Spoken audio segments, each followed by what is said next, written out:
Les grandes lignes de la décision du juge fédéral ayant décidé en faveur de la continuation du TPS pour les Vénézuéliens. Un juge fédéral a suspendu, le 31 mars dernier, la décision de l'administration Trump de mettre fin au statut de protection temporaire, TPS, accordé aux ressortissants vénézuéliens vivant aux États-Unis. Cette mesure, qui aurait entraîné la perte de protection pour environ 350 000 personnes, est ainsi bloquée jusqu'à nouvel ordre, offrant un répit à des centaines de milliers d'immigrants. Le TPS est un programme humanitaire qui accorde une protection temporaire aux ressortissants de pays affectés par des catastrophes naturelles, des conflits armés ou d'autres circonstances extraordinaires. En 2021, sous l'administration Biden, le TPS a été accordé aux Vénézuéliens en raison de la crise économique et politique dans leur pays d'origine, marquée par une instabilité prolongée sous le régime de Nicolás Maduro. Toutefois, en 2024, l'administration Trump a annoncé la fin de cette protection, arguant que la situation au Venezuela ne justifiait plus un tel statut. Cette décision a suscité de vives réactions et a donné lieu à une contestation juridique, qui a conduit à la présente décision judiciaire. Les arguments présentés devant la Cour. La plainte a été déposée par plusieurs associations de défense des droits des immigrants et des bénéficiaires du TPS, qui ont soutenu que la suppression du programme était arbitraire et discriminatoire.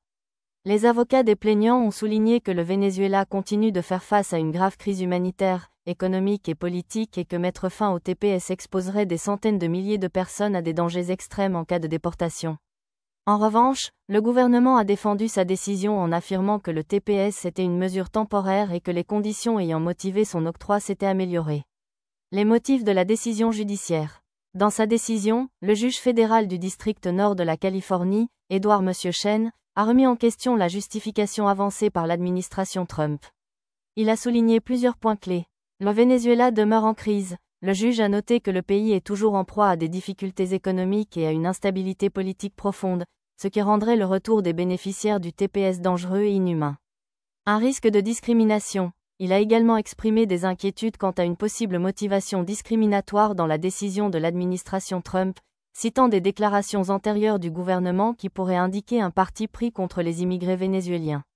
Un impact économique et social significatif. Le juge a pris en compte les conséquences que la suppression du TPS aurait sur les familles concernées ainsi que sur l'économie américaine, notant que de nombreux bénéficiaires occupent des emplois essentiels dans des secteurs en pénurie de main-d'œuvre.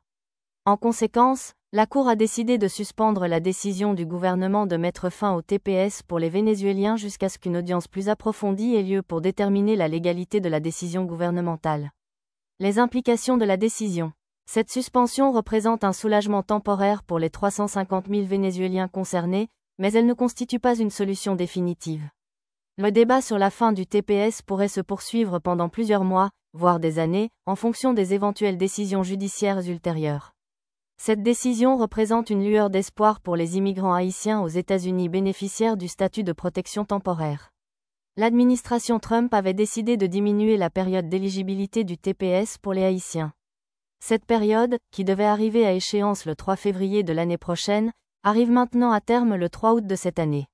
Une action en justice a été lancée par des organisations en vue de forcer le gouvernement MAGA à revenir sur sa position. Ce cas devrait être entendu par le même juge ayant décidé en faveur des Vénézuéliens. D'un point de vue politique, cette décision est une défaite pour l'administration Trump, qui cherche à limiter les programmes de protection pour les immigrés. Elle pourrait également influencer d'autres affaires similaires, notamment celles concernant les bénéficiaires du TPS provenant d'Haïti et d'autres pays. Pour les bénéficiaires et les associations de défense des droits des immigrés, cette victoire juridique est un encouragement à poursuivre la lutte pour des protections plus solides et, potentiellement, une réforme migratoire plus large.